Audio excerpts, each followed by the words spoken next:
Assalamualaikum warahmatullahi wabarakatuh.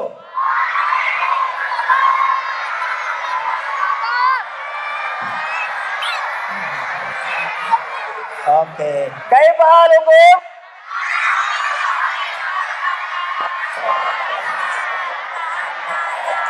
Ana bi khair walhamdulillah. Nah, teman-teman, udah tahu belum hari ini kita mau menyaksikan apa?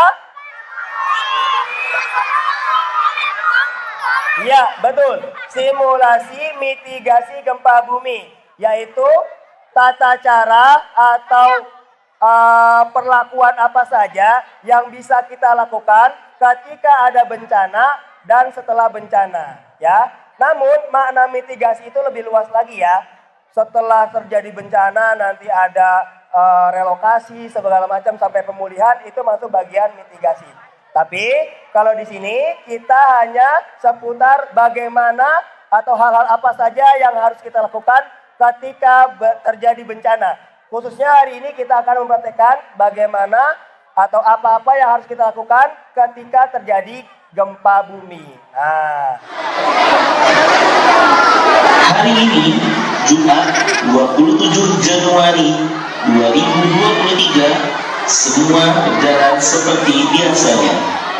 Di sebuah kelas yang biasa disebut kelas 5 Darussalam, tampak anak-anak Sori sedang melakukan kegiatan yang biasa mereka lakukan ketika menunggu jam pelajaran dimulai.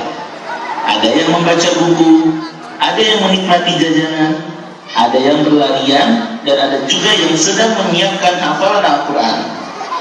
Dari kejauhan tampak seorang siswa yang berlari kecil bergegas menuju kelas. Semua tampak seperti biasa.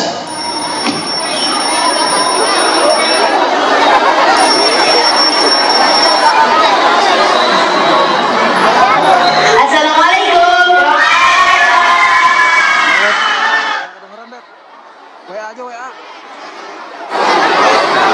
Guru mulai membuka kelas dengan salam, bertanya kabar, dan tidak lupa memotivasi serta mendoakan semua anak didiknya.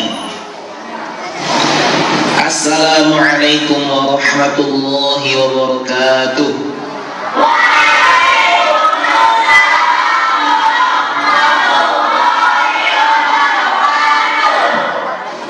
Alhamdulillah, assalatu wassalamu ala rasulillah, amma ba'du. Kaifa halukum ayuhat thalabah?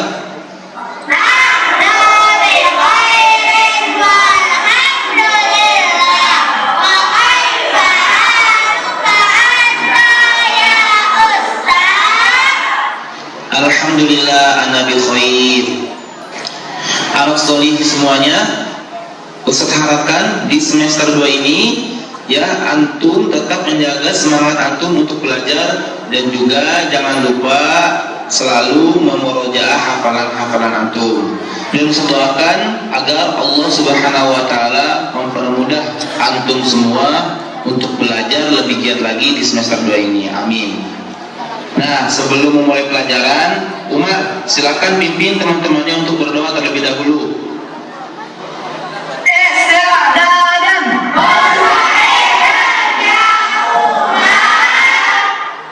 Membaca doa sebelum belajar.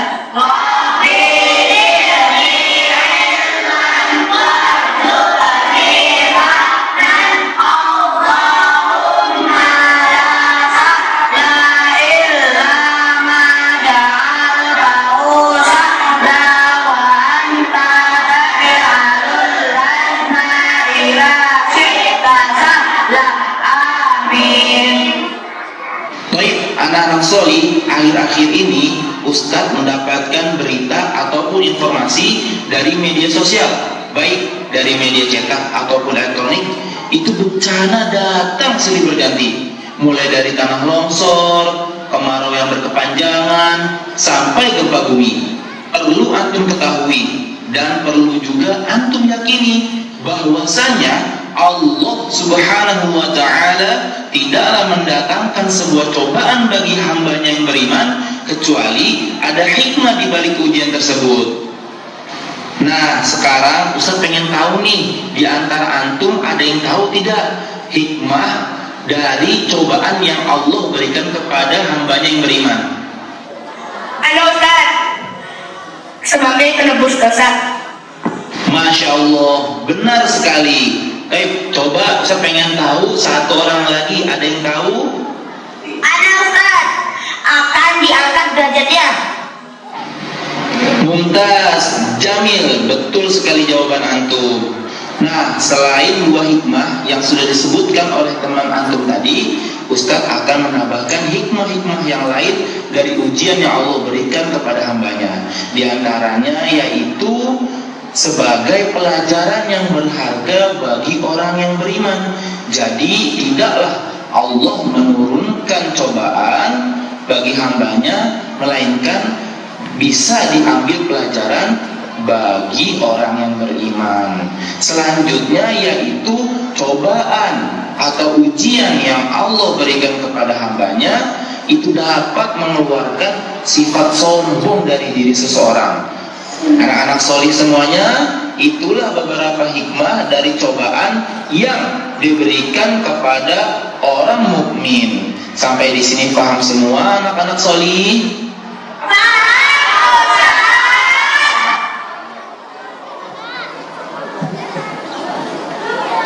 Tiba-tiba semua ketenangan pada hari itu sirna dan berubah menjadi ketegangan. Dimulai dari kipas angin yang bergoyang-goyang dan tembok kelas yang mulai bergetar. Ketegangan memuncak ketika salah seorang siswa menyadari bahwa telah terjadi gempa bumi. Semua siswa panik dan ketakutan.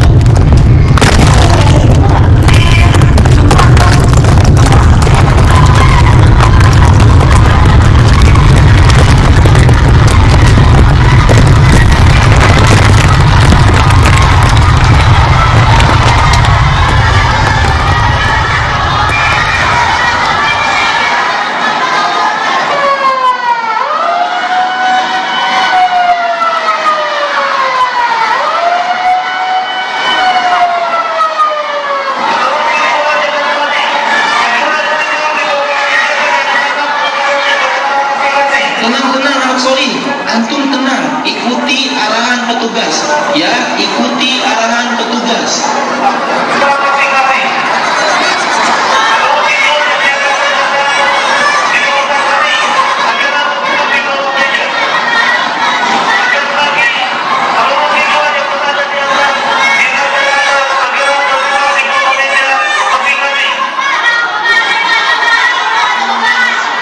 Gempa terasa semakin besar. Semua siswa berlindung di bawah meja dengan tangan di atas kepala mereka. Dan tidak jelas mulai bercerita.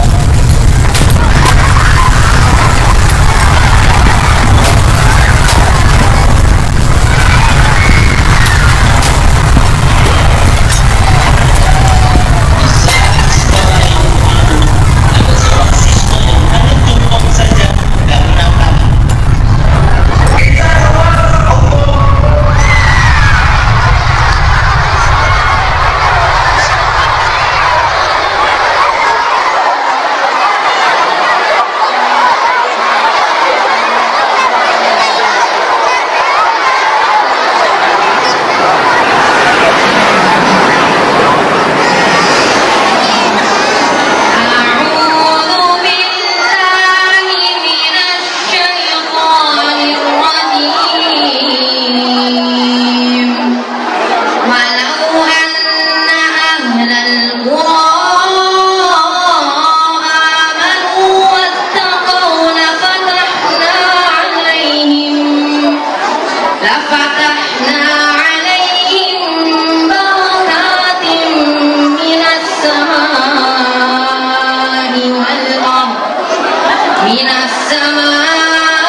bertakwa, pasti kami akan melimpahkan kepada mereka berkah dari langit dan bumi.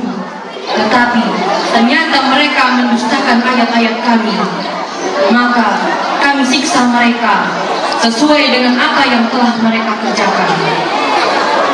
Afa amina ahlul qura amanu, afa amina ahlul qura ayyatiyahum ba'suna bayatan wa hum naimun. Maka apakah penduduk negeri itu merasa aman dari siksaan kami yang datang pada malam hari ketika mereka sedang tidur? Awa amina ahlul qura ayyatiyahum ba'suna bayatan wa hum yal'abun. Atau apakah penduduk negeri itu merasa aman dan siksaan kami yang datang pada pagi hari ketika mereka sedang bermain? Afa aminu makrallah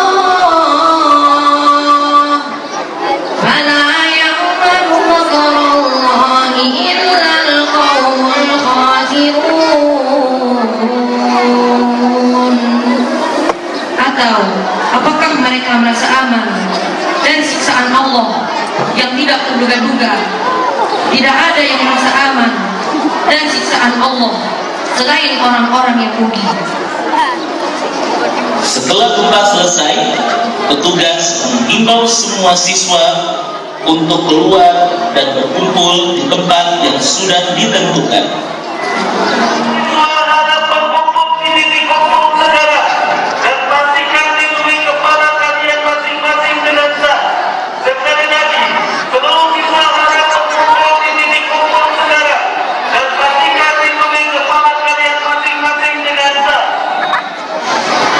Anak-anak solih, silakan sekarang keluar kelas dengan hati-hati. Lindungi kepala kalian masing-masing dengan tas. Ya, sekarang boleh keluar semuanya dengan melindungi kepala kalian masing-masing dengan tas. Ayo sekarang.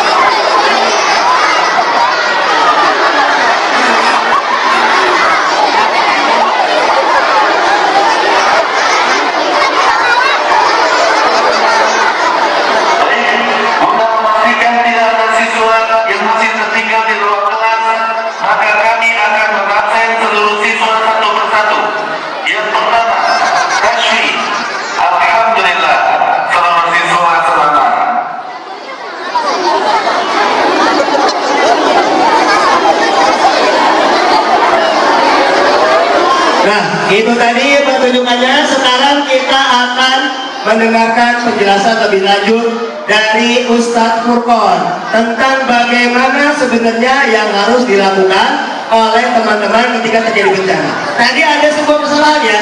Kalau kalian lihat ada yang panik itu sangat tidak dianjurkan. Makanya untuk tahu bagaimana yang sebenarnya harus kita lakukan, maka kita akan menyaksikan penuturan dari Ustadz Furqon. Nah, Ustadz Furqon ini kemarin ketika gempa di Cianjur, beliau ke sana diutus dari Abu Zar Peduli, ya, salah satu badan dari Yayasan Abu Zar, namanya Abu Zar Peduli. Mereka bergerak di bidang relawan. Nah, beliau ketika gempa Cianjur, beliau ke sana memberikan bantuan, kemudian menolong teman-teman, kemudian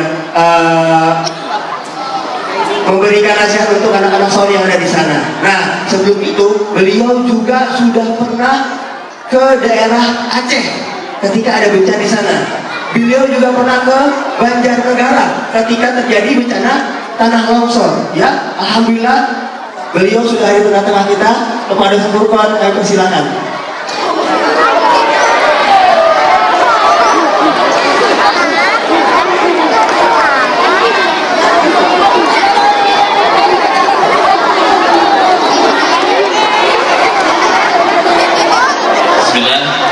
Assalamualaikum warahmatullahi wabarakatuh.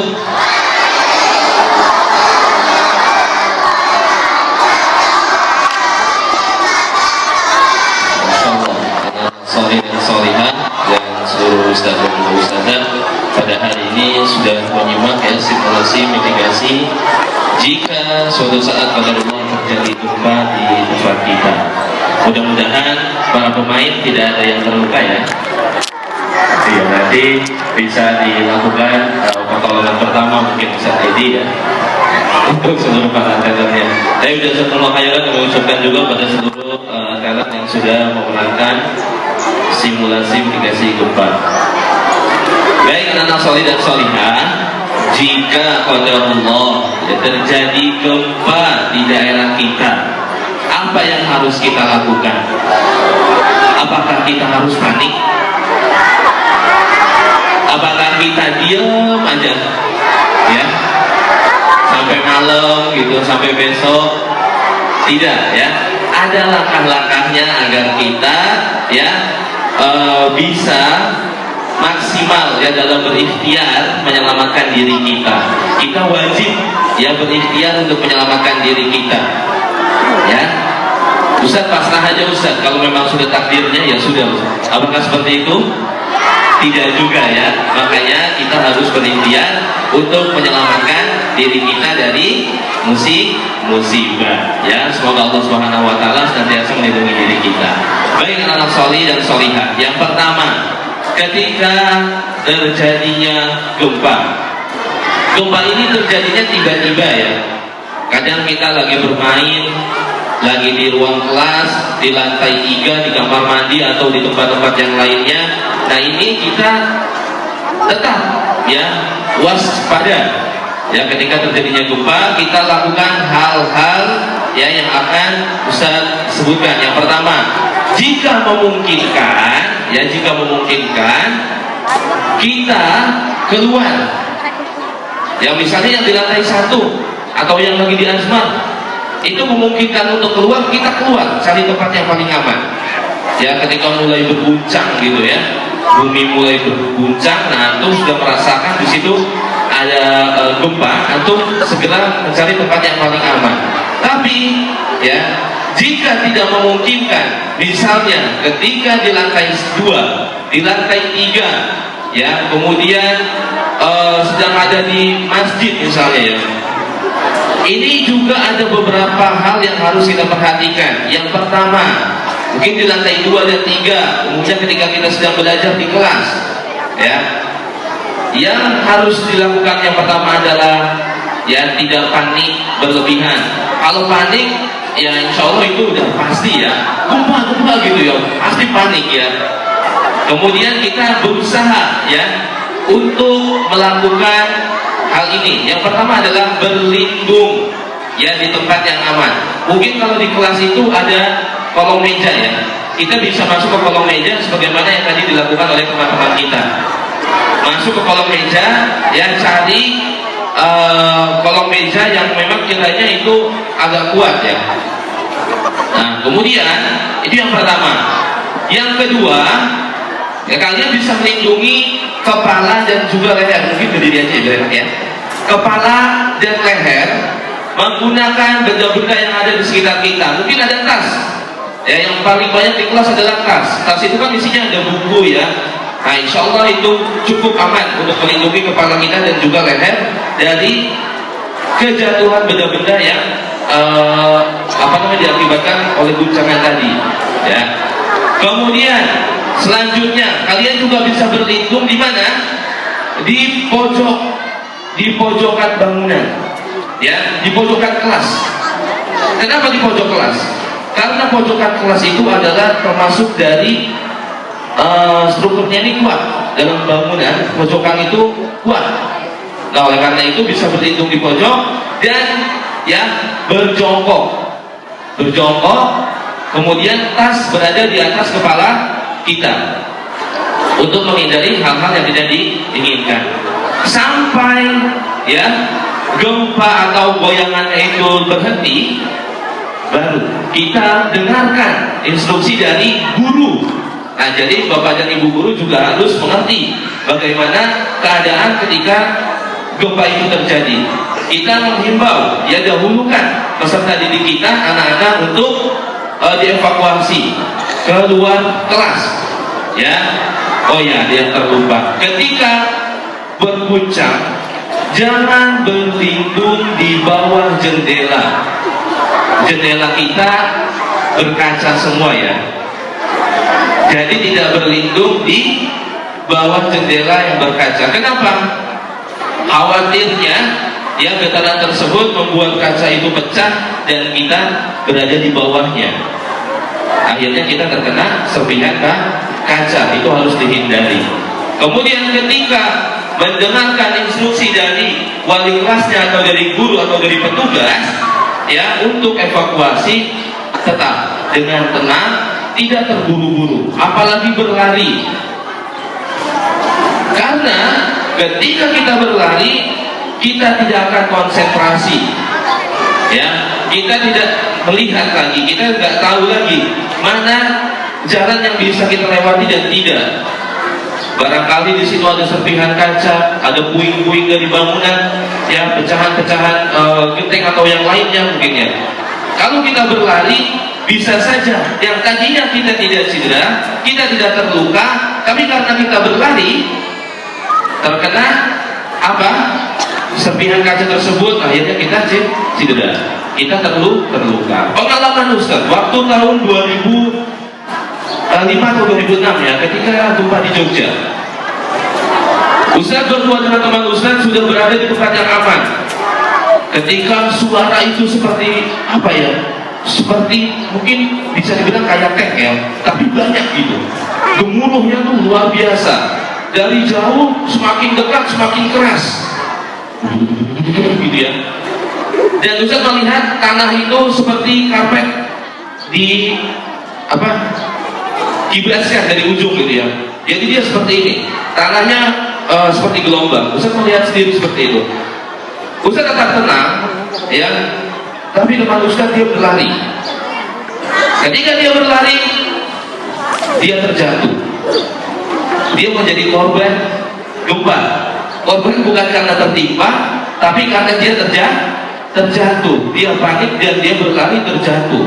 Nah, ini yang kita hindari. Begitu juga dengan teman-teman semuanya, ketika terjadinya gempa, tidak perlu terburu-buru ya. Ketika dievakuasi oleh petugas atau guru atau yang lainnya, tetap tenang, kemudian menuju ke tempat yang aman.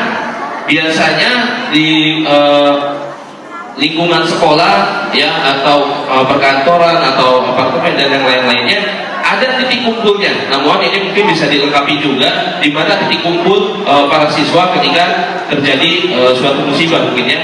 Diberikan titik kumpul di sana, seluruh siswa berkumpul di tempat tersebut dan menjauhi bangunan.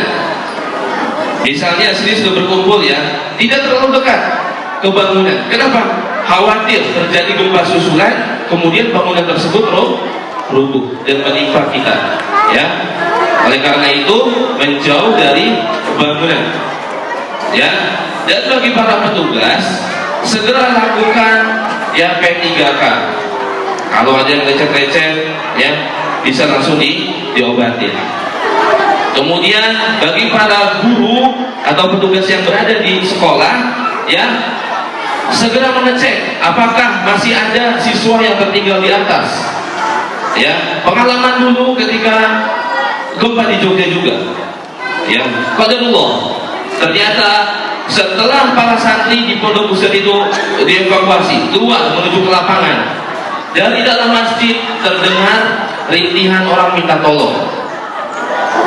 Ternyata masih ada satu orang santri yang tertutup dengan plafon di tangga dan dia terinjak-injak oleh temannya yang turun.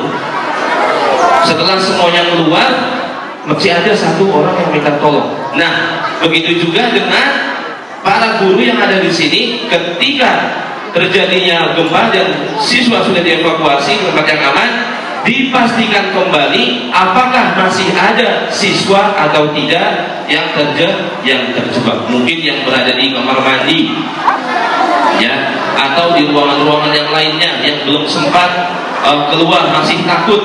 Yang sebisa mungkin, semaksimal mungkin petugas yang berada di sekolah untuk mengevakuasi siswa tersebut ke tempat yang aman.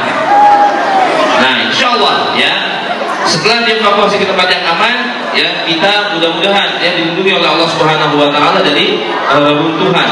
Ya, setelah melakukan P3K, apabila ada yang lukanya berat, jika bisa dievakuasi, dibawa pakai kendaraan pribadi atau ya kendaraan operasional sekolah, dibawa untuk dilakukan tindakan yang lebih serius, bisa dibawa. Tapi jika tidak memungkinkan, misalnya ya ada yang terluka berat, ya membutuhkan pertolongan medis, bisa langsung hubungi call centernya. Atau ketika evakuasi tidak memungkinkan karena bangunan tersebut runtuh dan siswa terhubung di dalam, sedangkan kita tidak memiliki alat untuk mengevakuasi, kita butuh bantuan segera, sesegera mungkin menghubungi pihak-pihak yang berwenang ya untuk melakukan evakuasi tersebut.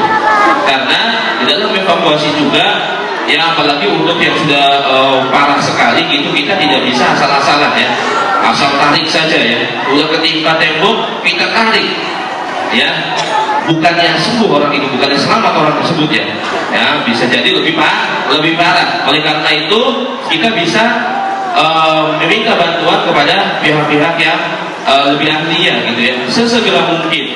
Dan tidak lupa juga ya, bagi seluruh guru atau pihak yang berwajib di sekolah ya, kita mendata seluruh siswa, karena ya ini adalah menjadi tanggung jawab kita selama siswa masih berada di sekolah, seperti itu ya. Dan anak-anak solih ya dan solihah, ketika terjadinya musibah tersebut, jangan lupa untuk tetap mendekatkan diri kita kepada siapa? Kepada Allah Subhanahu Wa Taala. Banyak berzikir, ya, tidak justru malah bermain ketawa-ketawa misalnya gitu ya dengan teman-temannya. Ya, kita justru lebih mendekatkan diri kita kepada Allah Subhanahu Wa Taala. Ya, cerita sedikit ketika Ustadz dievakuasi, saking paniknya seluruh santri setelah berada di tempat yang aman, itu ada kabar bahwasanya air naik. Tahu maksudnya air naik? Apa? Tsunami. Karena memang waktu itu gempa Jogja sangat keras juga ya. Ada kabar air naik atau tsunami. Akhirnya kita panik, ya naik ke bukit yang tidak jauh dari pondok. Bukit tersebut padahal di atasnya adalah kuburan atau pemakaman ya. Tapi kita tetap naik ke sana untuk menyelamatkan diri kita. Di tempat tersebut Ustaz melihat di samping Ustaz ada seorang kakek-kakek, sudah gemeteran badannya bergetar, dikasih minum pakai botol aqua sudah tidak bisa. Akhirnya minumnya lewat tutup botol tersebut ya, karena memang badannya gemetar gitu ya. Dan ternyata qadarullah tidak lama kakek tersebut menghembuskan nafasnya yang terakhir. Ya, oleh karena itu kita tidak pernah tahu dalam keadaan seperti itu apakah kita akan selamat atau tidak. Oleh karenanya jangan lupa ya, ketika suatu musibah terjadi, ingat Allah, banyak berzikir, yang dekatkan diri kita kepada Allah, agar ketika Allah mengambil nyawa kita, ternyata ya qadarullah Allah mengambil nyawa kita pada saat itu, kita dalam keadaan berserah diri dan berzikir kepada Allah Subhanahu Wa Taala.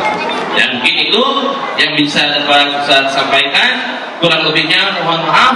Jazakumullahu khairan katsira. Semoga Allah Subhanahu Wa Taala senantiasa melindungi diri kita dimanapun kita berada, ya, dan senantiasa memberikan kekuatan, kesabaran kepada kita, keistiqomahan ya dalam mendekatkan diri kita kepada Allah Subhanahu Wa Taala jika qadarullahnya Allah memberikan kita atau menguji kita dengan sebuah musibah. Jazakumullahu khairan. Assalamualaikum warahmatullahi wabarakatuh. Waalaikumsalam warahmatullahi wabarakatuh.